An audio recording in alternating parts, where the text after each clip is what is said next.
Bismillahirrahmanirrahim. Alhamdulillahil wahdahu la syarika lah, lahul mulk wa lahul hamdu yuhyi wa yumiit wa huwa ala kulli syai'in qadir. Allahumma salli wa sallim wa barik ala abdika rasulika nabil mustafa nabiyina Muhammadin sallallahu alaihi wasallam as-sidqul wal wafa wa ala alihi wa ashabihi wa man da'a bi da'watihi ila yaumiddin, amma ba'du. Subhanaka la ilma lana illa ma 'allamtana innaka antal alimul hakim. Rabbana iftah bainana wa bain qaumina bil haqqi wa anta khairul fatihin. A'udzu billahi biwajhil karim sultanihil qadim minasy syaithanir rajim. Rabbi shrah li sadri wa yassir li amri wahlul 'uqdatam min lisani yafqahu qawli. Ma'asyiral hudar, insyaallah kita lanjut lagi pada pengajian kitab hikam kita, yakni pada muka surat 791. Jadi kita ambil di bawah sekali, perenggan yang di bawah pada suatu hari, tapi kita tak jumpa punca ya.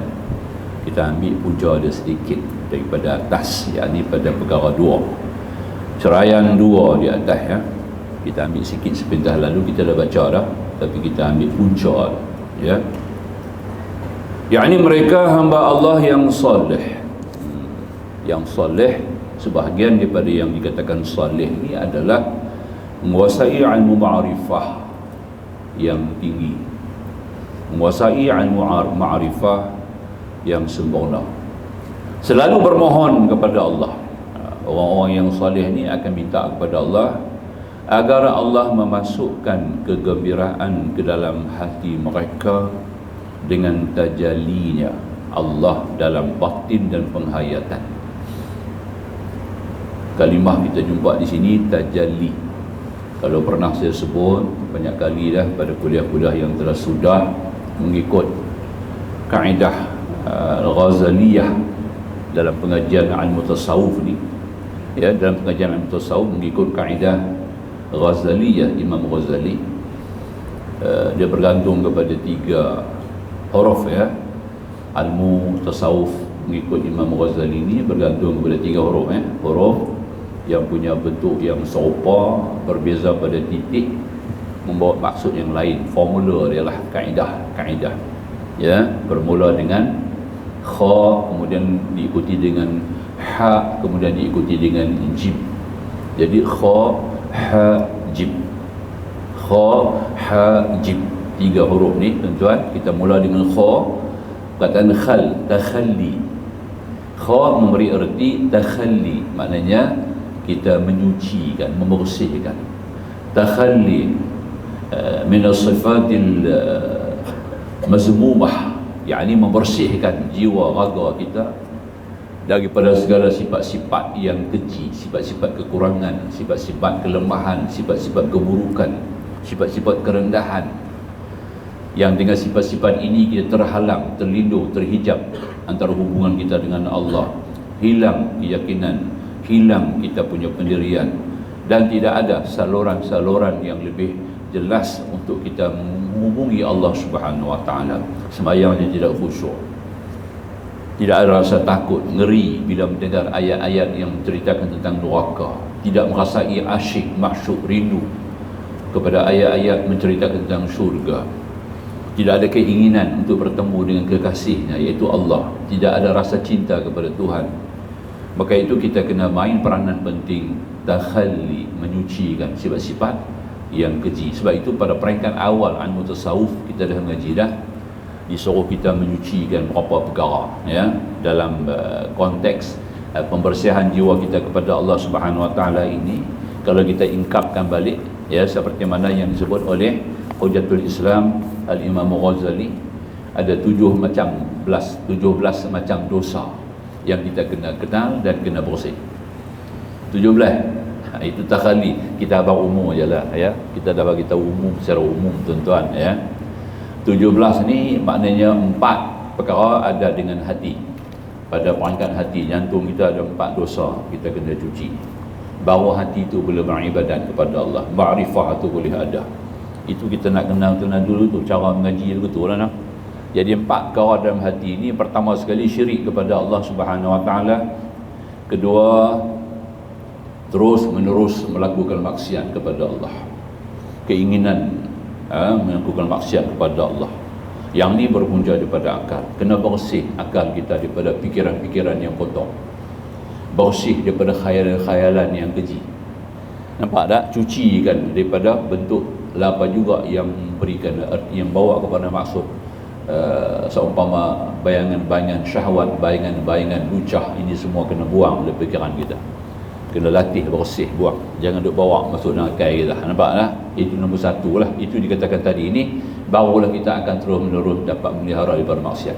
Tapi kalau kita duk kekal dan simpan benda-benda khayalan ni, ya, maka akan jadilah masalah. Kita terpaksa terjebak ke dalam dalam harungan maksiat yang berterusan. Ketiga, putus asa daripada rahmat Allah. Jangan putus asa, don't give up. Jangan give up, jangan fed up. Nah, jangan jemu, jangan bosan. Ya, jangan mengalah. Ya. Jangan mengalah dan jangan terasa rendah. Kita mesti ada selalu hubungan dengan Tuhan. Berhubung dengan Yang Maha Tinggi, kita akan rasalah ketinggian Allah dalam diri kita. Yang keempat, jangan merasa aman daripada siksa Allah. Bila-bila masa Allah boleh turunkan siksa kepada kita. Itu penting. Sentiasa mesti ada mawas sendiri, bimbang. Ya, min syarri ma khalaq. Yang keempat, ingat.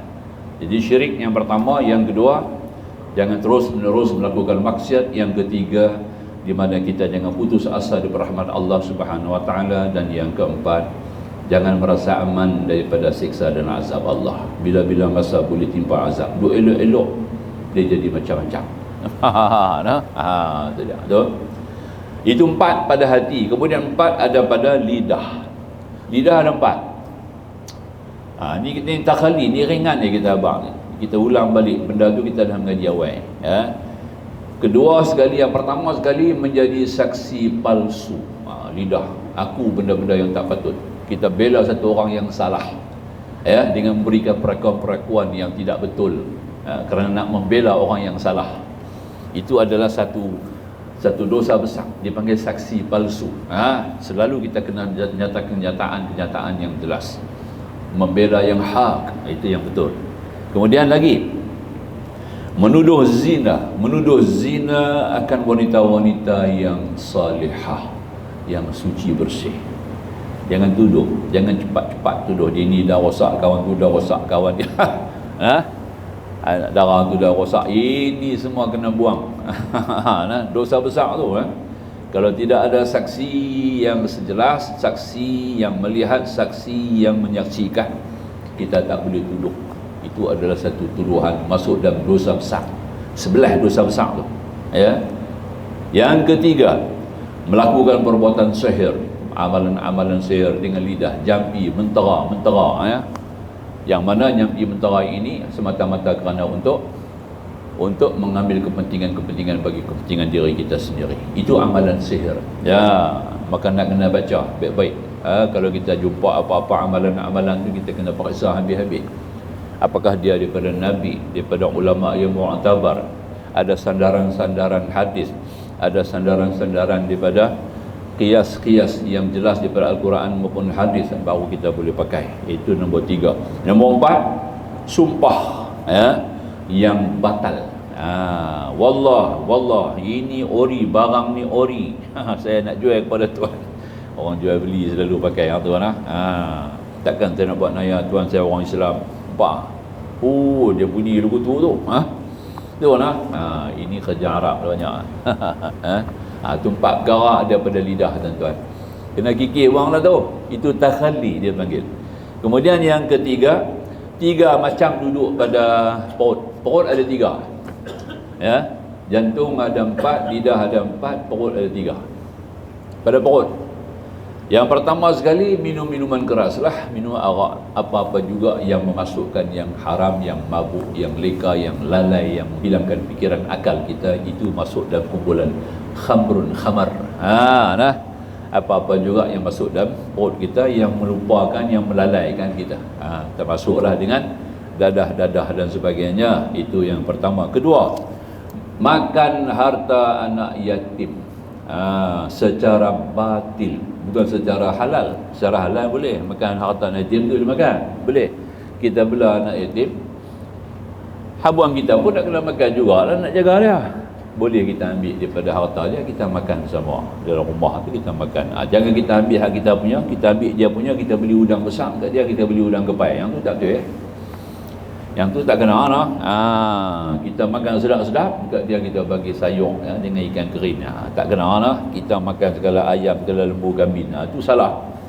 Apa kita makan, dia makan. Apa dia makan, kita makan. Itu harta dia, boleh guna. Pasal kita nak bela dia, nak jaga dia. Ya, lain daripada itu batal lah. Tak boleh lah, batal lah. Ambil kesempatan apatah lagi membelanjakan harta-hartanya pada jalan-jalan yang tidak perlu untuk kepentingan dia sendiri. Jadi yang ketiga makan riba. Habislah. 3 duduk pada perut. Kemudian ada dua duduk ada pada kemaluan. Kemaluan ada dua, tuan-tuan. Yang pertama melakukan zina, na'udzubillah. Yang kedua liwat, homoseks. Kerjaan yang dilakukan oleh masyarakat Gamurah. Masyarakat Gamurah, Sodom and Gomorrah. Urut mana kata pekerjaan umat Nabi Allah Lut alaihi salam.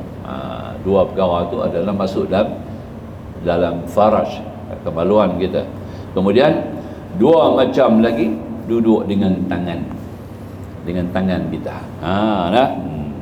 Iaitu pertama membunuh orang tanpa hak. Kita masuk dengan bunuh, dengan melukakan dia. Orang tak bunuh dia, kita melukakan dia pun jadilah. Sepak dia tadi, berdarah keluar. Nampak dah? Itu pun masuk dalam kesalahan tangan. Yang itu pertama. Yang kedua mencuri. Sama ada mencuri secara hissi atau mencuri secara maya. Mencuri secara maya pakai komputer online. Macam scammer banyak duk buat kerja tu kan. Itu mencuri secara maya, baru punya istilah. Kena jaga tu nah. Yang banyak sekarang maya. Senang aja, dia tak payah pecah rumah lah. Tak payah pecah rumah lah. Tahu hilang duit dalam bank. Itu dia lah. Itu nak kena jaga tu. Dan dia kata tadi ini satu macam sangkut dengan kaki. Kaki ini satu ya, yakni melarikan diri pada medan perang.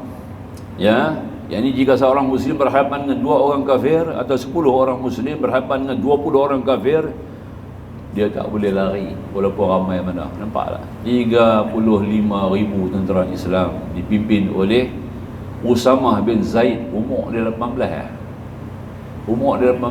Usamah bin Zaid, ya. Rasulullah lantik dia jadi ketua perang. Masa tu Khalid bin Walid tak jadi lagi, tak masuk Islam ni. Hantar pergi perang 35,000 tentera nak lawan tentera Rom. Tentera Rom 200,000. Kita 18 duduk perit motor lagi dah.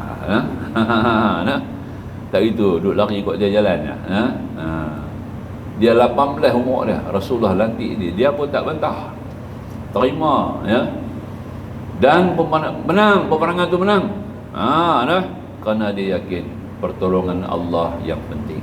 Semuanya Allah kalau tak bagi pertolongan memang tak ada menengah. Hang ramai besar ke mana pun, kalau tidak disertai dengan pertolongan Allah tak jadi, tuan-tuan. Nampak tak?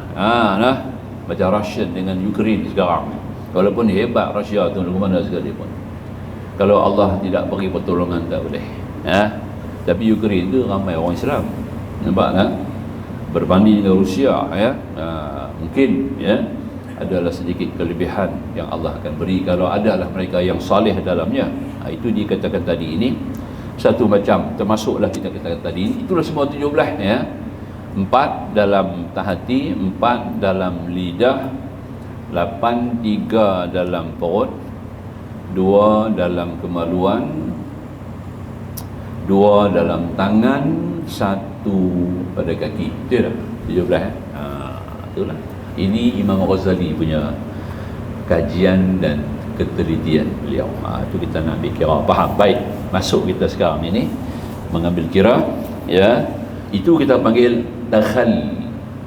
Kemudian daripada takhalli baru masuk kepada tahalli, ha, kha, ha, jim. Maksud yang kedua ha, tahalli. Tahalli mengisi, menghias. Nampak tak? Jadi seorang hamba yang dihiasi Zainul Abidin, nama orang kan, ya, perhiasan hamba Allah yang beribadat. Siapa Zainul Abidin ni? Dah, kita semua kena jadi Zainul Abidin tau. Nah, apa Zainul Abidin? Perhiasan hamba-hamba Allah beribadat, perhiasan dengan sifat-sifat yang terpuji, sifat-sifat yang mahmudah. Nah, ada 10 sifat dalam kitab Ihya Ulumuddin. Imam Ghazali hadkan 10 sifat. Yang tu kita mengaji dalam kitab Ihya Ulumuddin, dalam Siyarus Salikin, dalam Bimbingan Mukmin ada sebut. Kita buka kitab tu di rumah boleh. Bimbingan Mukmin, kitab Siyarus Salikin sekarang pun dah ada di Rumi kan. Tuan boleh baca, ada 10 sifat yang terpuji. Imam Ghazali komprehensif kan, dia peringkaskan secara ijmal, ya, ratusan sifat-sifat terpuji dijadikan dalam 10 sifat saja. Boleh kuasai 10 sifat tu, maka tuan-tuan telah dapat menghiaskan diri layak dipanggil Zainal Abidin. Boleh faham? Itu dia. Boleh faham lah. Tambah-tambah orang yang ada nama Zainal Abidin tu lagi-lagilah kena faham pasal apa dia bagi nama. Tapi kadang-kadang pak bagi nama ikut sedap nama ya. Pak pun tak kerti nampak. Tu kita nak ambil faham begitu. Boleh faham insya-Allah. Berkata Imam Ghazali ada susun satu kitab namanya Minhajul Abidin. Ya, jalan-jalan yang ditempuh oleh orang-orang yang beribadat, apa yang dia kena tempuhi, akabah-akabah, tanjakan-tanjakan, halangan-halangan, protokol-protokol, ya, yang untuk memperkemaskan ibadat dia. Maka itu artinya dia telah lalui satu proses ia panggil tahalli. Kita dah cuci dah apa semua, satu tempayan ke pasu ke gurih, tentu ada sebab nak isi lah. Nak isi ayam gula, takkan nak isi arak, ataupun nak biar kosong, kita kena isilah dengan yang baik. Faham ya? Jadi gitulah antaranya kata tadi. Baru datang yang ketiga kita baca sekarang, tajalli. Nampak dah? Tajalli ni penting. Tajalli ni apa benda? Kita nak kupas, kita baca dulu. Bagi habis bab ni kemudian kita kupas tajalli ni, ya. Penting pagi ni saya nak terang bab tajalli, ya. Itu ya, sebab yang disebut di sini, ya. Maka dikata di sini agar Allah memasukkan kegembiraan dalam hati mereka dengan tajallinya Allah dalam batin dan penghayatan. Tajalli dalam makna syuhud. Syuhud zat Allah, menyaksikan dengan mata hati kita, dengan mata batin kita zat Allah yang tiada umpama dengan sesuatu. Sifat Allah antara sifat salbiah, ya, laisa kamitslihi syai'un wa huwas samiul basir. Ayat ni dalam surah Syura ada, ya, di mana Allah tidak seumpama sesuatu jua, bersalahan dengan segala sesuatu. Yang tu nak kena jaga, yang nak kena pegang betul-betul, ya. Tu, ya. Kalau kata Allah ada di langit, Allah ada di aras, ya, Allah bersemayam di aras, tu kita kena jaga betul-betul itu. Bersemayam yang tidak mencacatkan darjat ketuhanan kesempurnaan Allah Subhanahu wa taala. Kerana kita tidak boleh bayangkan, ya, tak boleh kita bayang, tak boleh i'tikad, tak boleh kita gambarkan bahawa bersemayamnya Allah tu macam bersemayamnya makhluk. Kena dulu ada kursi, ada balai seri, nampak dah? Ada pegawai-pegawai dia. Ada pegawai dia keliling tengok dia. Bukan begitu. Itu cara manusiawi, cara makhluki. Nampak tak? Kerana Allah laisa kamitslihi syai'un wa huwas samiul basir. Kena jaga tu, ya. Itu dia nak kata Allah di mana pun kena jaga begitu. Kita kena pegang kepada akidah kita, bergantung kepada firman Allah tadi, kerana Allah tidak bersamaan dengan segala makhluk. Dia boleh buat mata, jangan pergi kata dia ada mata, yang tu tak betul. Dia boleh buat telinga, tapi jangan kata dia ada telinga, yang tu, ya. Nampak tak? Ya? Tapi kalau kita mendengar, pasti dia mendengar. Kalau kita melihat, pasti dia melihat. Dia kenal betul lah. Tapi jangan kita sama penglihatan kita, kaedah cara melihat kita, macam tu juga kita sadar kepada Allah. Tak betul. Allah laisa kamitslihi syai'. Itu dia. Baru jadi subuh. Tentulah penglihatan Allah maha sempurna. Sebab tu kita kena mengaji sifat 20 tu. Kena mengaji ta'alluq sifat yang 7 tu dia punya ta'alluq, fokus saja tu kita kena mengaji sungguh. Baru kita dapat bayangkan, baru kita dapat himpunkan dalam jiwa kita satu pegangan akidah terhadap sifat-sifat Allah tu bagaimana. Jangan hanya sebut sifat Allah melihat tapi kita tak tahu ta'alluq sifat melihat tu jauh mana, ke mana sasaran dia, apa dia punya fokus dan target dia. Nampak tak? Itu kita nak kena faham tau. Ya, kalau tak mengaji dulu tu belum kenal Tuhan lagi lah. Belum kenal lagi lah. Kecuali kalau tak ada guru, tak ada orang nak bertanya, tak ada orang nak mengajar kita, barulah kita hanya boleh sandar kepada satu. Aku hanya beriman kepada Allah. Ada nyetir unta, ada unta. Ada langit bumi, ada Tuhan. Habis itu cerita dia. Nampak tak? Ini kaedah cara mana orang yang tak ada jalan untuk mengaji, tak ada cara untuk nak menuntut ilmu. Nampak tak? Ini lain cerita. Baik. Kemudian dikatakan lagi di sini, atau tajalli hakikat sifat-sifatnya. Macam mana kita nak bayangkan, nak nampakkan sifat Allah tu, sifat kudrat Allah. Boleh lihat ke tidak? Bahasanya dalam kitab menyebut, ya, Syekh Muhammad Abdul Latif Tambi, pengarang pada kitab Hidayatul Rahman, seorang alim besar Malaysia, alim besar tanah Melayu, orang kaya Pulau Pinang, orang kaya Melaka, orang kaya Singapura, orang kaya dunia, orang kaya akhirat. Dia tu, nampak tak? Dia kata apa? Sifat ma'ani, sifat yang sah dipandang dengan mata kepala. Tengok, dan kitab dia tulis dulu tu, sifat ma'ani ada sifat sah dipandang dengan mata kepala. Kalau tidak ada mani' ni apa-apa halangan, nampak tak? Hijab yang tertutup mata hati kita, kita tak akan nampak. Hijab tu kita nak kena buang. Hijab tu tadi ya, yang kita kata tadi ni kena ada takhali tu. Kalau tidak takhali, macam mana nak buka pintu hati? Nampak tak? 17 dosa tu kalau kita tak kenal, kemudian kita tak usaha untuk menyucikan, membersihkan daripada kita, dia akan jadi hijab menghalang kita, tak boleh sampai kepada rangkaian yang kedua. Nak isi yang elok tak boleh, tempayan duk kotak lagi nak buah ayam gula, macam mana? Tempayan duk lekeh lagi nak buah ayam gula, macam mana? Nampak tak? Masuk ayam gula tu jadi najis, nampak tak? Jadi kotak. Tak boleh sebati najis dengan benda yang suci. Boleh sekali tak? Tak boleh. Kita kena bersih dia betul-betul, isi yang elok, kemudian baru mai yang ketiga tajalli. Nak tajalli ni, ya, nak tengok perbuatan Allah. Allah kita sah kata ada perbuatan, semuanya perbuatan Allah, tapi kita tak nampak dengan mata hati. Sah kita terima bahawa Allah tu melakukan tiap-tiap sesuatu. Ilmu mengatakan, ilmu memberi arti, hukum akal memberi hukum bahawasanya perbuatan langit dan bumi semuanya ini di dalam satu perbuatan saja Allah. Betul tak? Itu hukum akal kata. Dia belum sampai ke sini. Nampak tak? Ke sini ni yang kata tajalli, dapat melihat dengan mata hati kita. Perbuatan gerak-geri ini berlaku keliling ini tidak sunyi dia perbuatan Allah. Itu kita panggil syuhud dalam istilah tauhid, istilah tasawuf. Syuhud. Itu je. Syekh Abdul Qadir Jilani ada doa. Banyak doa dia. Cantik-cantik. Antara doa, Allahumma a'tina ya Allah. Allahumma a'tina ya Allah, anugerahkan kepada kami ridha kamu ya Allah. Bagi kepada kami ridhamu bagi kepada kami. Nampak tak? Waqtim lana bisa'adah. Akhirilah umur kami ini dengan bahagia, sa'adah. Nampak tak? Wasyahadah, penyaksian kepada kewujudan kebesaran-Mu ya Allah. Nampak tak? Wal maghfirah, pengampunan. Redha kena ada 3. Kalau tak ada 3 ni maknanya Tuhan tak redha lagi. Nampak tak?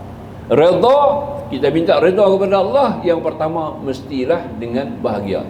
Kita rasa bahagia. Nampak tak? Mesti masuk dalam kategori bahagia dulu, baru ada redha. Banyak juga Tuhan bagi orang kafir, Tuhan redha juga bagi. Tapi Tuhan tak bagi kebahagiaan kepada mereka. Nampak tak? Tak ada bahagia. Kekayaan dunia daripada dapat kemurahan, redha atas kemurahan Allah, bukan redha atas kerahiman Allah. Nampak tak? Atas rahman Allah, bukan rahim. Rahim orang yang terpilih, hamba-hamba Allah yang saleh, mukmin, yang hakiki. Nampak tak? Itu dia. Jadi maka tu kita minta bahagia. Kedua, syahadah. Mesti ada syuhud, penyaksian, mata hati kita mesti jelas nampak kebesaran Allah di mana-mana, ya. Hati jiwa kita sentiasa menyaksikan kewujudan, kebesaran, kemurahan, nampak tak? Kejombangan. Kita baca kitab kita kata, ya, kejombangan Allah, kemurahan Allah. Dapat lihat bahawa ada syukur. Bila mai syukur tu kita nak balas, tidak ada jalan syukur melainkan memperbanyakkan amalan sunat. Nampak tak? Amalan sunat itulah yang menjadi sebagai lambang tanda syukur kepada Allah. Lagi banyak orang bersyukur, lagi banyak dia akan sembahyang sunat. Kalau tak sembahyang sunat ni belum sampai level syukur lagi. Nampak tak? Hanya syukur apa dia panggil? Syukur lisan saja, tak jadi benda. Alhamdulillah, alhamdulillah. Nampak tak? Sembahyang sunat tak buat, tak jadi benda. Tak mau. Itu yang kata tadi ni. Dan yang ketiga, kita minta daripada syahadah, kita minta maghfirah, pengampunan. Kalau Allah tak ampun, semua tak jadi. Bila Allah ampun, semua jadi. Tak payah minta apa, semua Tuhan tahu dah. Tuhan akan bagi. Nampak dah? Bila satu orang yang Tuhan ampun ke dia tadi, habis Tuhan bagi semua ke dia dah. Segala keperluan dia, segala hajat dia, segala kepentingan dia, segala apa yang dia perlu, segala apa yang dia perlu diadakan, maka Allah bagi dekat dia. Nampak? Tanpa mohon, tanpa doa, tanpa meminta-minta. Dia sendiri pun tak tahu nak minta apa dia. Allah sendiri yang dia hantar dia. Bagi ilham apa nak minta. Itu dia. Nampak? Tahap tu nanti kita penting doa Syekh Abdul Qadir Jilani. Sebagai contoh kita nak abang. Baik, sambung. Kemudian baru kita masuk pada tajalli tadi. Tajalli kata musannif tadi ini, yang ini tajalli hakikat sifat-sifatnya berdasarkan kenyataan-kenyataan yang terjadi dalam penglihatan lahiriah. Apakah itu sifatnya timbul hilang ataukah fana? Yang ni kita tak mau. Saat dia timbul, saat dia hilang, saat dia main, saat tak. Yang tu tak mau. Dia nak tidak ada konsisten, istiqamah tak ada. Nampak tak? Apalagi kalau sampai ke tingkat baqa billah. Baqa billah ni kekal. Batin dia semua habis, zahir dia semua dah fana. Zahir dia semua fana. Makna kita tidak ada langsung, tidak dilihat pada dirinya, melainkan dia lihat perbuatan Allah di atas dirinya. Nampak? Gerak tangan, gerak kaki, gerak lidah, gerak akal, gerak jiwa, semua daripada Allah. Jadi kosonglah diri dah tak ada. Itu artinya fana, kekal dalam zat Allah. Nampak tak? Itu artinya baqa billah. Faham baqa billah ni? Sudah tidak nampak lagi dia punya keakuan diri dia sebagai manusiawi. Hilang dia punya ikhtiar, hilang dia punya kasab usaha, hilang dia punya usaha, hilang dia punya tenaga, hilang segala macam gerak-geri dia. Semua itu bergantung kepada satu. Nampak tak? Jadi apa yang berlaku atas diri, macam Nabi kata, bila aku sudah berdiri, apakah belum pasti aku boleh rokok? Kalau aku sudah rokok, apakah pasti aku belum pasti aku boleh i'tidal? Nampak tak? Ya, bertahap tu.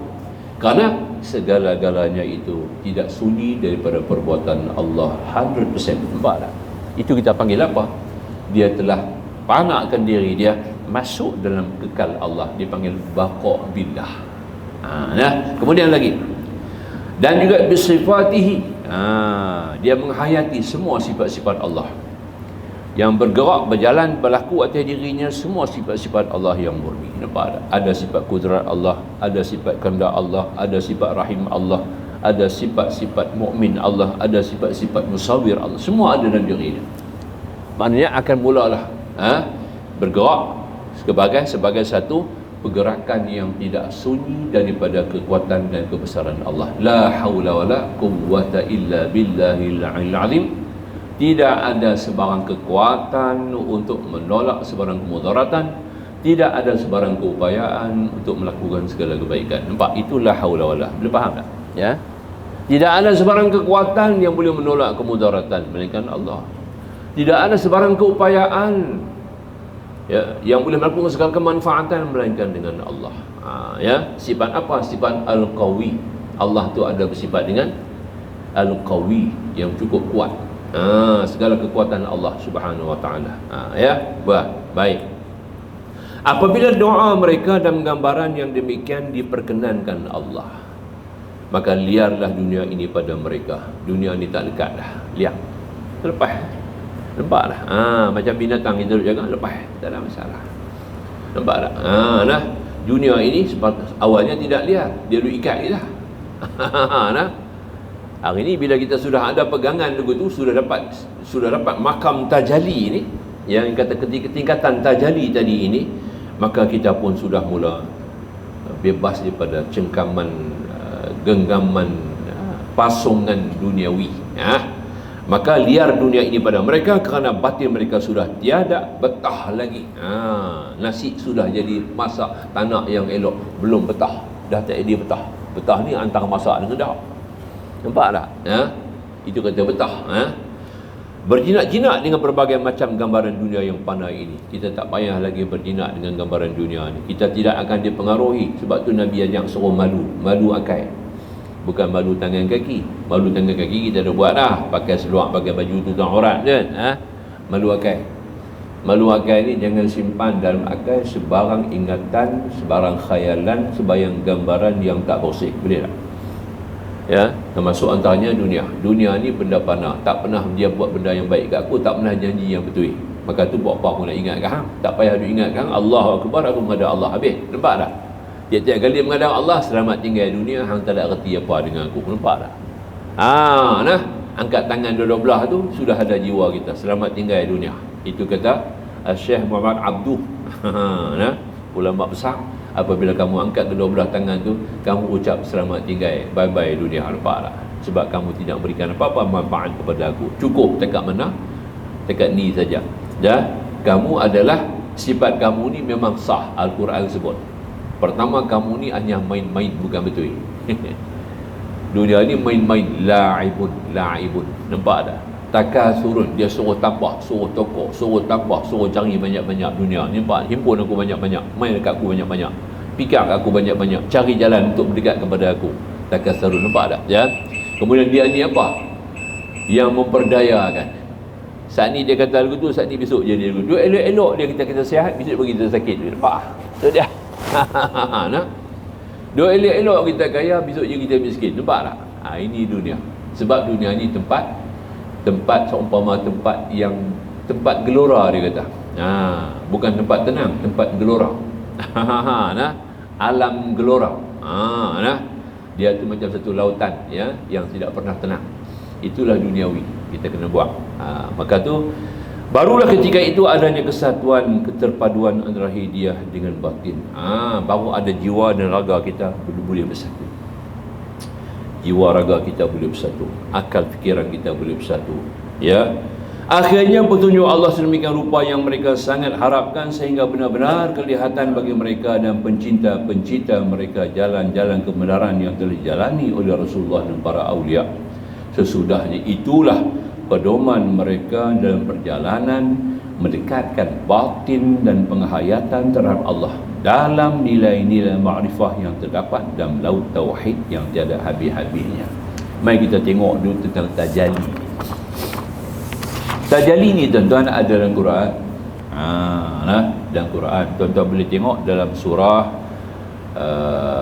suratul A'raf pada ayat 143. Suratul A'raf ayat 143. Ada tafsir di rumah tak ni? Balik di rumah buka tengok sana. Apa dah mengaji kan? Balik di rumah buat homework. Buka Quran tengok 143. Kalau ada tafsir, baca tafsir. Cantik. Tafsir Dr. Hamka terang, boleh baca. Ayat tu bunyi, walamma jaa Musa limiqatina. Dan tatkala, ya, dan tatkala Musa itu datang untuk munajat dengan kami pada waktu yang telah kami tentukan. Miqat. Dan bab haji kita ada kata miqat ya. Nah, miqat tu sempadan masa yang telah ditetapkan. Ya. Walamma jaa Musa limiqatina. Ya. Dan tatkala Musa telah datang untuk munajat dengan kami pada waktu yang telah kami tentukan. Ya, waktu yang telah kami janjikan kepadanya, akan berbicara dengannya pada waktu itu, di mana kami nak berkata wa kallamahu rabbuhu, mana Tuhan nak berkalam dengan dia. Satu kelebihan Nabi Allah Musa daripada rasul-rasul yang lain, bawah sikit pada Nabi Muhammad ya. Nabi Muhammad atas, dia nombor 2. Nampak tak? Nabi Musa nombor 2. Nah, dalam segi mendapat anugerah yang tinggi terus kita kena faham. Jangan pergi kata pula dia dengan Nabi Khidir lebih tinggi daripada dia. Ada juga orang kata Nabi Khidir lebih hebat daripada Nabi Musa. Ya. Pasal Nabi Khidir tahu apa ini, Musa tak tahu. Musa kena pergi mengaji kat dia. Tak betul ya. Nabi Musa macam langit, Nabi Khidir macam bumi. Begitu jauh dia, nampak? Itu dia. Jauh. Taraf Nabi Khidir tu ada kepada ulama-ulama kita. Ulama-ulama Islam ni, ulama-ulama mu'tabar. Ya, macam Imam Syafi'i, Imam Hanafi itu lebih daripada Nabi Khidir lagi. Nampak tak? Jangan terkejut. Lebih daripada dia lagi. Kedudukan martabat Imam 4 ya. Dan begitu imam-imam yang lain, Hasan al-Bisri ya, Al-Auza'i ya, Sufyan as-Sauri, depa ni semua tinggi martabat, tinggi. Sahabat-sahabat Nabi, Sayyidina Osman ya, Abu Bakar tak usah bayang, Abu Bakar lagi tinggi lah semua duduk atas, Nabi Khidir duduk di bawah lagi. Nampak tak? Jangan duduk pergi uji, hanya duduk baca ayat tu kita faham selebih pasal Nabi Musa Nabi mengaji kat dia. Dia kata dia rendah. Dah. Sebab Nabi Musa berpeluang berkata-kata dengan Allah. Allah berkata-kata langsung dengan dia. Nampak tak? Ya. Sebelum dia bertemu dengan Allah, sebelum dia berkata-kata, dia beramal dengan 40 macam amal di Tursina. Nabi Musa tu dia beramal dengan 40 macam amalan yang dia buat, perform ketika di Jabal Tursina tu. Lepas 40 amal tu barulah Allah berkata-kata dengan dia. Nampak tak? Ada 40 amal Tuhan suruh dia buat. 40 macam amalan dia sudah buat di Jabal Tursina. Nampak tak? Baru Allah berkata-kata dengan dia. Nampak tak? Ya. Dia baca-baca dia kata 140,000 kalimah. Lebih kurang kalau diukur cara kalimah kita lah. Tempoh berkata-kata dengan dia tu, kalau diukur kalimah kita, kata ulama, antara lebih kurang 140,000 kalimah. Allah berkata-kata dengan dia. Tapi Allah berkata-kata tidak ada kalimah, tidak ada huruf, tidak ada suara. Laisa kamitslihi syai'. Kita pegang tu. Nampak itu dia. Itu nak dipaham dulu ni ya.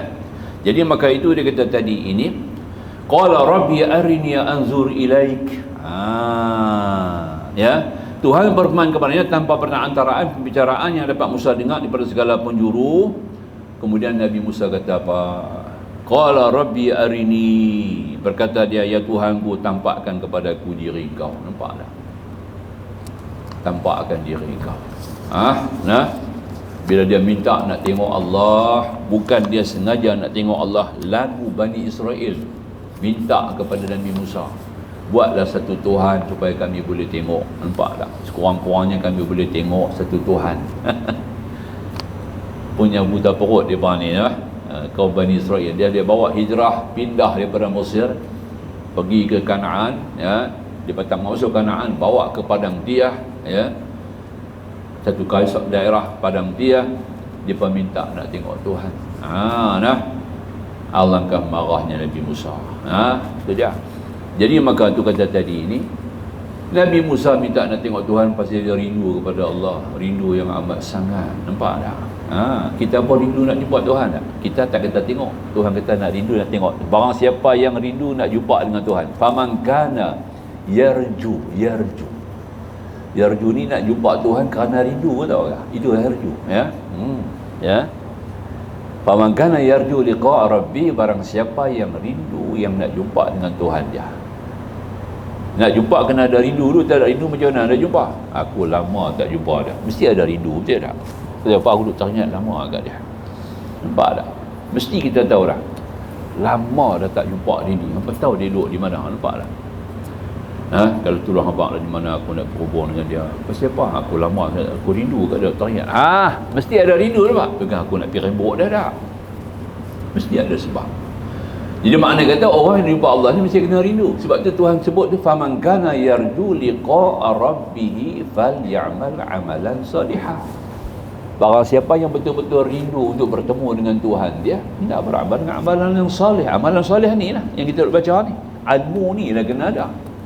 Tak ada ilmu ni macam mana kita nak rindu kepada Allah? Kita kena ada tajalli dulu. Kena dapat lihat sifat Tuhan, kebesaran Allah, nampak tak? Dapat wujud dalam jiwa kita kebesaran Allah, baru kita akan rindu. Hanya sekadar kita tahu saja, tak payah rindu. Semua orang tahu, nampak tak? Orang besar-besar Islam ni banyak, tapi kita tak rindu nak jumpa. Nampak tak? Jumpa tak apa arah lah. Tak ada masalah, tak punya masalah apa-apa. Sebab kita tak kenal batin dia. Tapi kalau kita sampai kepada makam tajalli ni, sudah dapat lihat sifat Allah, sudah dapat melihat perbuatan Allah, dapat melihat kejumpangan rahman Allah, rahim Allah, dapat lihat dalam hidup kita ini, maka kita akan rindu nak jumpa dengan Tuhan. Nampak tak? Ya? Macam mana nak terima kasih kepada Allah, nak jumpa Tuhan, nak terima kasih. Nampak tak? Secara berdepan dengan Tuhan tu. Tapi oleh kerana kita makhluk, Allah Tuhan kita yang maha suci, maha sempurna, kita tak berpeluang nak berjumpa secara frame manusiawi lah. Kita kena jumpa Allah secara ketuhanan. Allah akan dapat kita secara ketuhanan juga nak jumpa dia. Nampak dah? Tu dia. Jadi maka tu Nabi Musa pun minta. Jadi pendek kata, bila Nabi Musa minta, Allah Ta'ala kata qala lan tarani. Dia tak kata lan tarani, dia kata qala lan tarani. Tuhan pun jawab dekat dia, ya, kamu sekali lagi tidak sanggup melihat aku. Tak boleh. Nampak tak? Walakin inzur ilal jabal. Ya. Tapi lihatlah kepada bukit tu. Tengok kepada bukit. Nabi Allah Musa naik satu atas bukit. Bukit Tursina tu punya tinggi. Dia duduk di kemuncak tau. Ya. Kemudian ada satu bukit lagi. Sebelah bukit Tursina tu ada satu bukit lagi. Bukit besar duduk sebelah dia. Allah kata hang tengok bukit tu, aku nanti tajalli kebesaran Allah, kebesaran cahaya nama Allah, bukan Allah, cahaya dia. Nampak tak? Cahaya lampu tu, kita kata macam cahaya lampu torchlight kita yang terang. Dia suluh, tengok hang nampak tak? Boleh tahan tak suluhan ni? Jadi cahaya nama Allah tu bila ditempiahkan kepada bukit, kalau hang boleh tengok bukit tu duduk lagu tu juga, tak berubah, hang boleh tengok tu. Nampak tak? Jadi kata Allah, walakin inzur ila al-jabal fa in istaqarra makanahu fasawfa tarani. Ya. Maka jika ia tetap di tempat dia, tak goyah, tak goncang, tak jadi apa sebagai sejagala, nescaya hang boleh tengok, nescaya kamu boleh melihat aku, kata Allah. Nampak tak? Falamma tajalla rabbuhu lil jabal, dan apabila tatkala Tuhan menampakkan dirinya kepada gunung itu. Nampak tak sifat dia tu? Dia bagi nampak sifat dia, bagi nampak kepada gunung. Dijadikan gunung itu hancur luluh, habis rapat sampai jadi pasyak, jadi bumi lantang. Tidak ada langsung rupa bukit dah. Nampak tak? Bergerun bukit tu hancur, hanya kena tempiah cahaya sifat Allah Subhanahu Wa Taala yang pakai tajalli tu, kata tajalli tu. Nampak tak? Ya, tu lah. Maka kata tadi ini, ja'alahu daka wa kharra Musa, maka jatuh pingsan Musa. Nampak tak? Sa'iqa, pingsan. Jatuh rapat pingsan. Tuk jatuh macam batang pisang. Nampak tak? Pingsan tu. Tak tahan, nampak tak? Falamma afaqa, apabila dia sudah sedang kembali tadi ini, qala subhanak tubtu ilaik. Maha suci engkau, aku bertaubat kepadamu ya Allah, wa ana awwalul mu'minin, akulah orang yang pertama beriman kepadamu ya Allah. Nampak tak? Akui dah.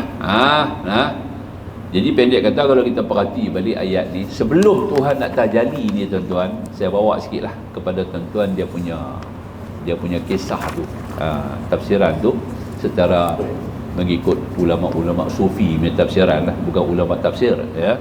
Dia kata tadi ni, lalu Nabi Musa kata tadi ini, pendengar tadi pertanyaan Musa tadi, maka tadi ini Allah pun kata kepadanya, ya, tak apalah Musa, pergilah engkau lihat batu di atas puncak gunung itu, duduk di atas batu, kemudian aku akan turunkan bala tentera aku kepadamu. Anda tengok aku tak apa. Dan ni lagu ni hampir naik atas bukit tu, atas bukit Jabal Tursina yang atas sekali. Hang tunggu, aku nanti hantar turun tentera-tentera aku. Hang tengok tentera aku tu dah, tak payah tengok aku lah. Nampak tak ya? Tu ya. Jadi pendek kata ketika Nabi Allah Musa duduk, saya baca sikit lah. Maka turunlah bala tenteranya para malaikat hingga langit ketujuh. Tiap-tiap langit malaikat turun. Langit pertama malaikat turun, langit kedua turun ya. Menampakkan diri sambil mengeraskan tasbih dan tahlil. Malaikat tu turun dengan tasbih, dengan tahlil sekali turun. Nabi Musa duduk tengok. Suara para malaikat bagaikan suara petir yang menyambar-nyambar. Malaikat penghuni langit kedua diperintah menampakkan diri dengan warna dan bentuk yang beraneka ragam. Mereka bersayap, memiliki raut muka, bahkan di antara ada yang berbentuk seperti singa. Mendengar suara daripada para malaikat, Nabi Musa merasa ketakutan, menyesal atas permohonannya. Dia tengok malaikat tu punya banyak turun dengan begitu punya hebat, dengan rupa-rupa yang luar biasa. Dia pun naik turun takut. Dia rasa menyesal, tapi dia bertabah juga, tunggu juga lagi. Maka pimpinan kelompok malaikat itu berkata kepada Nabi Musa, dia turun, dia berkata balik, bersabar, kerana dilihat saat ini hanya sebahagian. Hang tengok kami ni kecil, baru ni kami sikit je tau ni. Malaikat kata dia, hang nak tengok Tuhan kan? Hang tengok kami pun, tengok kami sendiri pun hang tak tahan dah. Kami punya hebat turun dulu ni, hang tak tahan, tapi ini sikit ni. Malaikat kata dia, Allah SWT kembali menurun pada penghuni langit yang ketiga. Langit ketiga pula turun. Keluar malaikat yang tak terhitung jumlahnya dengan beraneka ragam bentuk dan warna. Ada yang seperti api yang menjilat-jilat. Mereka juga membaca tasbih dan tahlil dengan suara yang bergelegar. Kemudian langit keempat turun. Ada yang berbentuk seperti kobaran api yang menjilat-jilat. Ada pula yang seperti salju sambil bertasbih dan bertahlil. Macam-macam rupa ya. Akhirnya semua penghuni langit turun semua. Mereka datang membawa tombak yang panjang, lebar, lalu bersinar melebihi cahaya matahari. Ya, Nabi Musa lalu menangis dan meratap kerana ketakutan. Jika keluar daripada situ akan terbakar, namun jika terus berada di situ beliau akan mati. Dia nak keluar tak boleh. Kalau dia keluar daripada rombongan begitu ramai, dia terbakar. Dia tunggu lama, dia akan mati. Nampak tak? Macam tu punya hebat Allah buat turun malaikat. Kemudian malaikat Jibril, Mikail, Israfil beserta seluruh malaikat penghuni langit ketujuh, termasuk yang jaga arash, kursi. Mereka jumpa Nabi Musa. Menghadap Musa lalu berkata, mengapa engkau berani diri minta nak tengok Tuhan ni? Hang berani nak minta? Hang tengok kami pun dah cukup hebat. Nabi Musa lalu bergetar tubuhnya. Kemudian Allah menampakkan tiang-tiang penjaga arash. Nampak tiang-tiang arash, sehingga beliau bersandar pada salah satu tiang tersebut hingga membuat hatinya menjadi tenang. Puasanya dia bukan jadi mundur. Lagi nak tengok Tuhan, tengok hebat ni. Lagi hebat tentu nak tengok lagi hebat. Macam kita masuk satu rumah, satu istana, tengok macam-macam kehebatan. Tunjuk bilik tu, tunjuk bilik ni, tunjuk perhiasan tu, tunjuk perhiasan ini. Walaupun semua indah-indah, pengambil kita nak tengok apa? Tuan rumah di mana? Tidak. Nampak tak? Ya? Kalau kita tengok rumah tu buruk, tak payah jumpa tuan dia lah. Tengok rumah tu hebat-hebat, akan timbul lagi keinginan. Conscious tu tiada, nampak? Manusia ni ada satu conscious, dia panggil ya. Dia suka nak tengok benda-benda yang pelik-pelik. Ya? Maka itu timbul dalam jiwa dia. Malaikat Israfil menjelaskan bahawa saat pertama kali ciptakan, mereka tidak pernah berani mengangkat pandangan kepada arash. Tapi mengapa Nabi Musa berani ingin melihat Tuhan? Kami sendiri, Tuhan buat arash tu, kami sendiri tak berani angkat kepala tengok arash. Kami sendiri, malaikat ni tak berani nak angkat kepala tengok. Kamu berani nak minta tengok Tuhan? Tu. Wahai Musa, nampak tak? Nabi Musa menjawab bahawa hanya ingin melihat Rabb kerana rindu kepadanya. Aku nak jumpa Tuhan ni pasal aku rindu, bukan lagu hampa. Nampak? Hampa bukan rindu kepada Allah dah. Hampa jalan tugas hanya Tuhan suruh aku buat kerja, nampak? Tidak. Aku rindu kepada Allah ni, aku nak jumpa, nampak?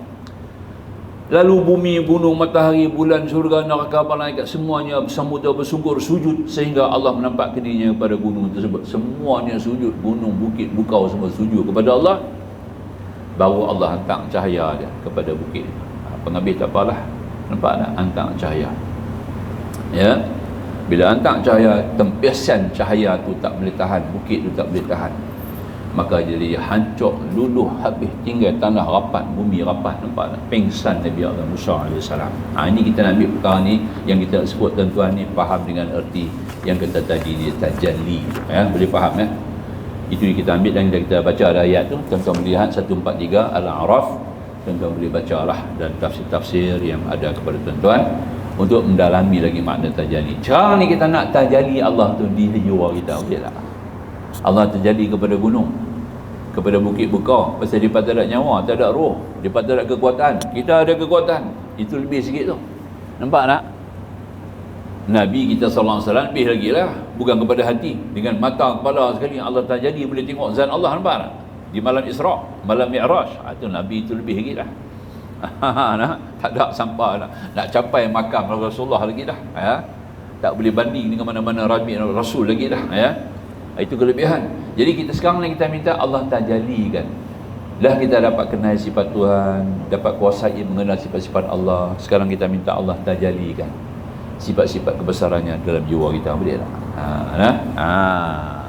Baru dah. Tapi kena buat dua perkara tadi dah. Kena takhalli, kena tahalli, baru layak tajalli.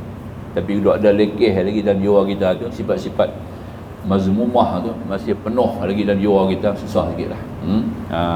Itu kita kata tadi ni, kita boleh lakukan dengan dua perkara lah tuan-tuan.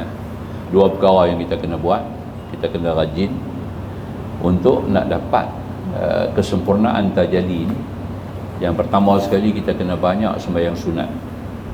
Perbanyakkan sembahyang sunat, perbanyakkan sujud, perbanyakkan sujud, lama berdiri. Itu nombor satu. Nombor dua, banyak dekat dengan baca Al-Quran. Banyak baca Al-Quran, khususan baca Quran ni sebelah malam. Sebelah malam, nampak tak? Sebelah malam kita ada baca ayat malam-malam ni, baca Tabarakallah ni, pasal takut azab kubur tu aja. Baca satu surah tu aja, nampak tak? Duk gelembong tu lah, satu surah tu lah. Biasanya ulama mana tak pernah ajak dulu tu. Mana ada ulama mana ajak kita tidur malam kena baca Tabarakallah ni? Mana ada dulu tu? Tak ada. Nabi nanti baca dua surah, Tabarakalladzi, Alif Lam Sajadah. Dua surah Nabi baca baru tidur. Nabi tak baca satu. Siapa ajak satu ni? Banyak masjid buat ni kan, ya. Baca satu surah. Dia baca tu pula pasal takut azab kubur. Nampak tak? Pasal banyak lagi ni tuan-tuan duduk sekarang ni dah taman syurga lah. Belum nanti azab kubur lagi. Kubur tuan-tuan dah jadi taman syurga sekarang, nampak? Tuan-tuan duduk dalam masjid mengaji kuliah-kuliah ilmu, nampak tak? Nah. Sudah berada dalam taman syurga. Apa nak takut lagi? Itu dia. Malam ni kita kena baca Quran banyak, ya. Itu dia. Lazim kedua. Jadi dua perkara ni kita kena buat. Malam hari kalau boleh sebelum tidur, tengah malam bangun sembahyang tahajud, qiyamul lail, baca Quran. Masuk sama inti baca Quran. Samping kita sembahyang tahajud, baca Quran sama. Nampak tak? Bawa lah. Dua surah ni boleh baca juga malam. Tak baca sebelum tidur, boleh bawa dalam tahajud. Rakaat pertama Alif Lam Mim Sajadah. Rakaat kedua Tabarakalladzi. Boleh buat. Buat dua rakaat. Saat ni buat dua rakaat lagi. Amma yatasaalun dengan qul wallah. Nampak? Mai rakaat yang ketiga lagi. Ya, bawa Al-Qiyamah dengan qul wallah. Nampak? Mai lagi dua rakaat lagi yang kata Izazul dengan Alhaakumut Takatsur. 8 rakaat. Kemudian tutup dengan witir 3. Nampak cantik? Boleh buat? Boleh tak? Ataupun berdiri. Nampak tak? Berdiri. Rakaat pertama 150 qul wallah. Rakaat kedua 100 qul wallah. Rakaat pertama 150 qul wallah. Rakaat kedua 50. Kalau baca duduk mengantuk, lena. Baca sembahyang tak lena. Nampak tak? Kalau kita baca dalam sembahyang tak lena tuan-tuan, dia lengoh ya. Nampak tak? Tapi kalau kita asyik duk baca Quran, hilang lengoh. Nampak tak? Sebab orang yang kita baca tu, hubung kait tu, dia nanti dia bagi kekuatan kepada kaki kita. Nampak tak? Itu kelebihan tu. Kelebihan baca Quran tau kan? Nah, orang kalau sakit-sakit lutut, banyak-banyak sakit kaki tu, baca Quran banyak-banyak, insya-Allah hilang. Nampak tak? Tapi kena baca dalam sembahyang. Jangan baca dulu, baca sembahyang. Aku ni lutut sakit. Berdiri lama, baca Quran lebih sikit. Tak boleh hafal Quran, baca qul wallah. Makna kata barang siapa baca Quran qul wallah 250 kali sama dengan 1000 ayat. Sebab ada sebut hadis 1000 ayat Nabi suruh baca Quran. Nampak tak? 250 kali qul wallah sama dengan 1000 ayat tuan-tuan. Nampak? Oh, senang. Nampak? Ini ulama ajak ni. Ni bukan saya reka susun tuan-tuan baca ni. ulama ajak, Syekh Abdul Qadir Jilani ajak ni. Ni yang saya bercakap ni.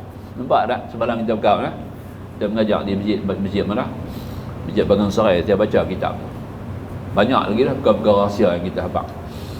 Ya, semua pakai ambil terima, alhamdulillah kami seronok ni, dapat rahmat, dapat satu ilmu yang luar biasa, tak pernah kami dengar lagi lah ya. Ini kelebihan kita kena ambil kira ya. Jadi maka itu kita ambil sebagai satu pegangan tuan-tuan ya. Dua perkara. Kemudian yang hari-hari kita kena buat zikir ni, zikir yang paling banyak astaghfirullahalazim. Astaghfirullahalazim. Astaghfirullah, astaghfirullah, astaghfirullah. Bolehlah. Tak payah panjang-panjang pun tak apa. Nampak tak? Dah boleh dah. Lagi banyak istighfar, lagi ringan. Lagi banyak istighfar, lagi mudah. Lagi banyak istighfar, lagi faham. Lagi banyak istighfar, murah rezeki. Lagi banyak istighfar, nampak tak?